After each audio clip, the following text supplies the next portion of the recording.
रुको रुको रुको एक सेकंड।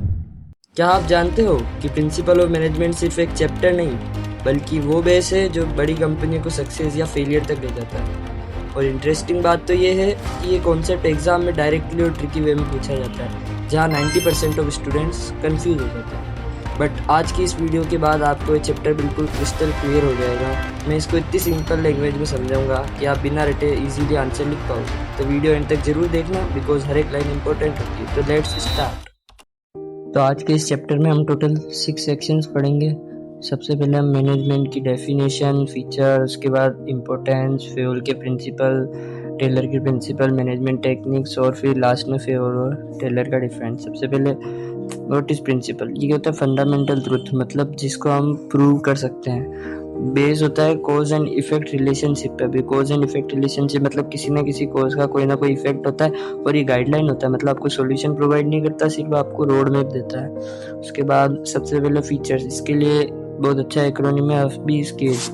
आपसे फ्लेक्सिबल मतलब आप इसको अपने हिसाब से चेंज करके लगा सकते हो जैसी सिचुएशन है वैसे। फिर सेकंड पॉइंट है मेनली बिहेवियरल, मतलब इसका एम होता है कि पॉजिटिव रिलेशनशिप डेवलप करे इसके एम्प्लॉयज़ और मैनेजर के बीच में। फिर कंटिंजेंट मतलब आपने कंपनी ए में कोई प्रिंसिपल लगाया और कंपनी बी में कोई प्रिंसिपल लगाया तो दोनों अलग अलग रिजल्ट आएंगे। यूनिवर्सल एप्लीकेशन हर जगह अप्लाई हो सकता है। जनरल गाइडलाइन होते हैं, स्ट्रेटेजिक सॉल्यूशन नहीं प्रोवाइड करता है। Form by practice and experiment, मतलब पूरे अच्छे से एक्सपेरिमेंट करके सब जगह अलग अलग जगह लगा के फिर ही ये प्रिंसिपल्स फाइनल हुए। फिर आते हैं इम्पोर्टेंस।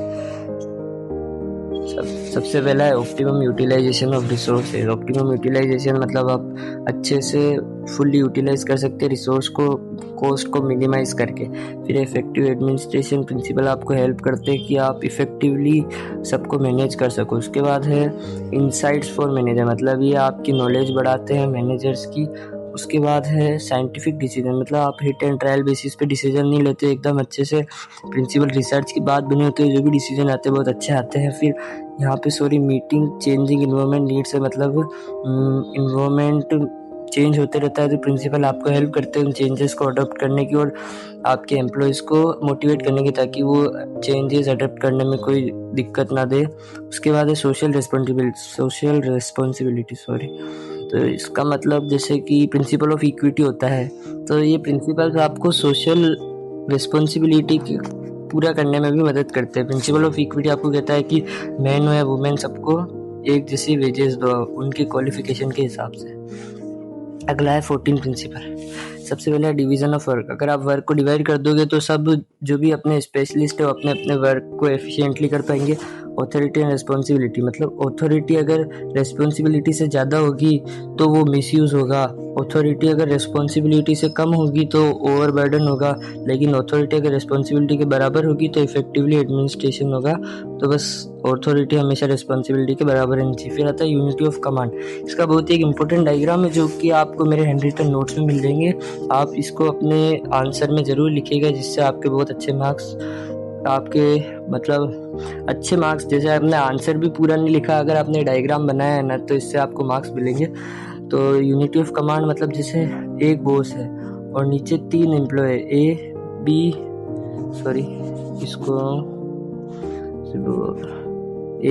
बी और सी। अगर इनको जैसे जेड बी और वाई अगर तीनों इनको कमांड दे रहे हैं, दोनों इनको कमांड दे रहे हैं तो ये कंफ्यूज हो जाएंगे किसका ऑर्डर फॉलो करे और किसका नहीं करे। इसीलिए पैटर्न हमेशा ये होना चाहिए कि जेड ए को दे, बी को दे, सी को, एक ही बॉस से ऑर्डर आने चाहिए, समझिए। उसके बाद आता है यहाँ सेंट्रलाइजेशन एंड डिसेंट्रलाइजेशन। यहाँ पे जो भी डिफेक्ट है वो आप मेरे हैंडरिटन नोट्स देख लीजिएगा, उससे आपको सब क्लियर हो जाएगा। Centralization and decentralization. सेंट्रलाइजेशन तो इसका मतलब तो होता है कि जो भी डिसीजन मेकिंग पावर है वो टॉप लेवल के हाथ में है, मतलब बहुत कम फ्यू हैंड्स में है। और डिसेंट्रलाइजेशन मतलब होता है कि आपने पूरा आपके top level, middle level, lower level, तीनों लेवल तक आपने पावर बांट दी है। अब सेंट्रलाइजेशन जो होता है वो छोटी कंपनियों के लिए सूटेबल होता है, डिसेंट्रलाइजेशन बड़ी कंपनियों के लिए।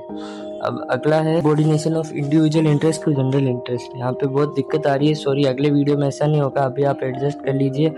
तो इसका मतलब होता है कि जैसे कोई आपने डील कराई, आप कोई एजेंट हो कंपनी के, तो अगर आप वो डील, जैसे कोई आपको 10,000 में आपको माल दे रहा है और आपका रिलेटिव है जो कि 11,000 में दे रहा है, तो आप आपके रिलेटिव का फ़ायदा कराओगे ना, तो बस ये नहीं होना चाहिए। इसी का मतलब होता है subordination of individual interest to general interest. अगला है stability of tenure of personal. इसका मतलब होता है कि आप अपने एम्प्लॉयज़ को पूरा टाइम देवे कि वो सेटल हो जाए, और सेटल होए तभी मतलब जैसे बार बार टर्मिनेशन, इसका कीवर्ड है टर्मिनेशन। टर्मिनेशन का मतलब होता है बार बार आप एम्प्लॉय को निकालना, उनके ट्रांसफ़र करना, ये सब चीज़ें नहीं होनी चाहिए। तो उनको टाइम दे ताकि अच्छे से सेटल हो जाए। फिर होता है स्केलर चेन। इसका भी बहुत एक इम्पोर्टेंट डायग्राम है, वो आपको मेरे नोट्स में मिल जाएगा। स्केलर चेन का मतलब होता है ये, जैसे ये चेन होती है, तो आपको मतलब प्रॉपर इसी चेन को फॉलो करते हुए आपके मैसेजेस को आगे बढ़ाना है। लेकिन अगर कोई इमरजेंसी सिचुएशन आ गई तो सेम लेवल पे जो एम्प्लॉई है जैसे ए और ई, तो ये सीधी ए ई को इन्फॉर्मेशन बता सकता है ओनली इमरजेंसी सिचुएशन में, बाकी ये अलाउ नहीं होता है। क्या बताता है रेन्यूमरेशन ऑफ एम्प्लॉयज़। ये आपको इसमें दो चीज़ें देखनी होती है, एक तो कंपनी की फाइनेंशियल सिचुएशन और एक एम्प्लॉय का क्वालिफिकेशन, उसकी नीड्स, उसी के हिसाब से आपको फेयर रेन्यूमरेशन देना है। फिर प्रिंसिपल ऑफ ऑर्डर, मतलब हर एक थिंग और हर एक इंसान का प्रॉपर प्लेस होनी चाहिए और वो लोग वही होने चाहिए ताकि उनको ढूंढने में टाइम व्यर्थ ना हो। जैसे कि बुक्स के लिए लाइब्रेरी और टीचर्स के लिए स्टाफ रूम। उसके बाद आता है प्रिंसिपल ऑफ इक्विटी। इसका मतलब मैन हो या वुमेन हो, अगर वो दोनों एक ही क्वालिफिकेशन है, एक ही उनमें एबिलिटी है, तो हम उनको बराबर वेजेस देने चाहिए, अलग अलग नहीं देने चाहिए। डिस्क्रिमिनेशन होता है इससे। रहता है एस्पिरिट डी कॉर्प्स। इसका मतलब होता है कि यूनिटी इज स्ट्रेंथ, मतलब आप साथ में मिलके काम करेंगे तो आप जल्दी गोल को अचीव कर पाएंगे। उसके बाद हम आगे बढ़ते हैं, फिर आते हैं ये स्केलर चेन। ये मैंने आपको बता दिया है पहले ही, आप एक बार और देख लीजिएगा। और इसके जो क्लियर जो भी फोटो है वो आपको मेरे हैंड रिटन नोट में मिल जाएगी, जो कि मैं डिस्क्रिप्शन में दे दूंगा। फिर आता है टेलर के साइंटिफिक प्रिंसिपल। सबसे इसके होते हैं 4 प्रिंसिपल।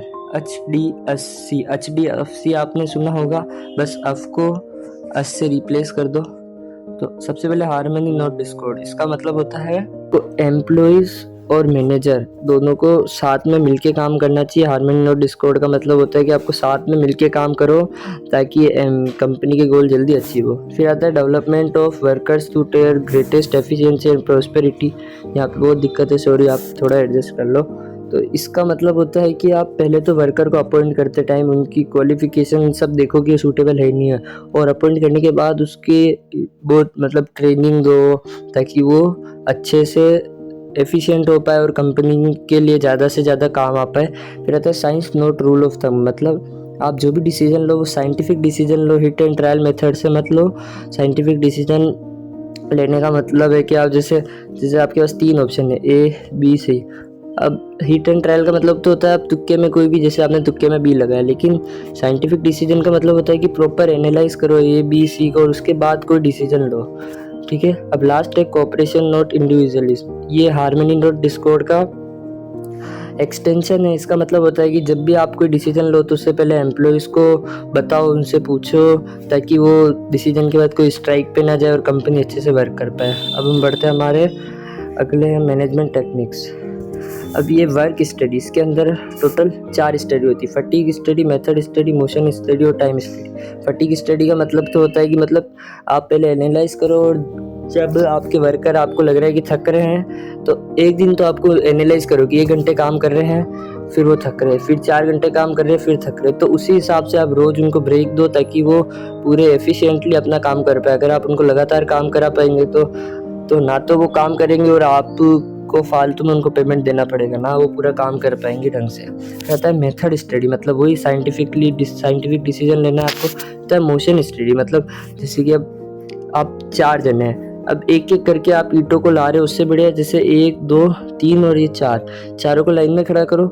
ईंटें यहाँ पड़ी है, एक ईंट उठा के इसको देगा, दूसरा तीसरे को देगा, तीसरा चौथे को देगा। तो ऐसे आप मतलब मोशन को एनालाइज करो और अननेसेसरी जो भी मूवमेंट है उसको कट डाउन करो। फिर आता है टाइम स्टडी, मतलब आप मिनिमम एंड मैक्सिमम टाइम आप देखो कि कितना लगना चाहिए किसी काम करने को, और फिर वही टाइम आप स्टैंडर्ड सेट कर दो। उससे कभी उससे लेट करा तो वेजेस काट लो ताकि एम्प्लॉय ढंग से काम करे और आपके रिसोर्सेज भी वेस्ट ना हो। अब ये है टेलर का फंक्शनल फॉर्मेट। एम्प्लॉय में फोरमैन जो होता है ना वो एम्प्लॉयज़ का हेड होता है, मतलब एम्प्लॉय में सबसे ऊंची पोजीशन फोरमैन की होती है।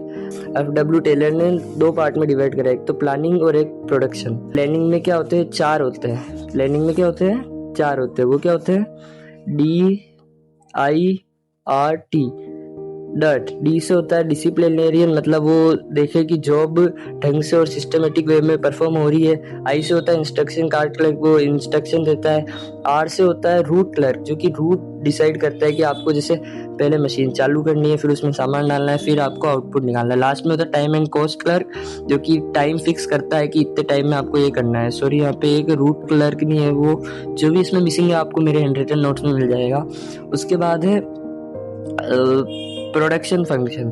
प्रोडक्शन फंक्शन में 4 चीज़ें आती है, इसके लिए वो है, क्या था, एक सेकंड, RIGS रिक्स। आर से क्या होगा, रिपेयर बॉस, सारी चीज़ें रिपेयर करेगा। आई से क्या होगा, इंस्पेक्टर क्वालिटी चेक करेगा। जी से क्या हो गया, गैंग बॉस, जो कि टूल्स और मशीन भी अरेंज करेगा। और एस से क्या हो गया, स्पीड बॉस, जो कि टाइमली कंप्लीशन ऑफ जॉब पे फोकस करेगा। अब अगले पे बढ़ते हैं हम। ये लास्ट टॉपिक है हमारा आज का, जो कि है difference between F W. Taylor and Henry Fayol. सबसे पहले ये फादर ऑफ साइंटिफिक मैनेजमेंट है, जनरल मैनेजमेंट है। इनकी अप्रोच बॉटम टू टॉप रहती है, इनकी टॉप टू बॉटम रहती है। मतलब ये जो है हेनरी फेयोल मैनेजर की एफिशिएंसी इंक्रीज करने में फोकस करते हैं, और एफ.डब्ल्यू. टेलर किसकी, वर्कर की एफिशिएंसी इंक्रीज करने में फोकस करते हैं। फिर है unity of command. Unity of command में एफ.डब्ल्यू. टेलर ने आपको फंक्शनल फॉरमैनशिप वाला टेक्निक दी है, जो कि यूनिटी ऑफ कमांड को वायलेट करता है। और हेनरी फेयोल ने बोला है कि एक ही बॉस से मिलनी चाहिए, और ये कहते हैं कि मल्टीपल बॉस से मिल सकती है। लास्ट एप्लीकेबिलिटी, तो ये किस में एप्लीकेबल होता है, एफ.डब्ल्यू. टेलर के प्रिंसिपल इंडस्ट्री में, और ये किस में होते हैं, सारे टाइप ऑफ ऑर्गेनाइजेशन में। तो दोस्तों ये था प्रिंसिपल ऑफ मैनेजमेंट का चैप्टर, जो कि एग्जाम पॉइंट ऑफ व्यू से बहुत ही ज़रूरी है। मुझे उम्मीद है कि आप सभी को पूरा चैप्टर इजीली समझ आ गया होगा। चैप्टर के हैंड रिटन नोट्स और माइंड मैप का लिंक डिस्क्रिप्शन में है, चेक जरूर कर लेना और डाउनलोड कर लेना। अगर आपको वीडियो हेल्पफुल लगी तो लाइक करें, शेयर करें अपने फ्रेंड्स के साथ, और चैनल को सब्सक्राइब करके बेल आइकन प्रेस करना मत भूलना। मिलते हैं नेक्स्ट वीडियो में एक और इम्पोर्टेंट चैप्टर के साथ। तब तक के लिए keep learning, keep growing and keep sprinting with commerce student.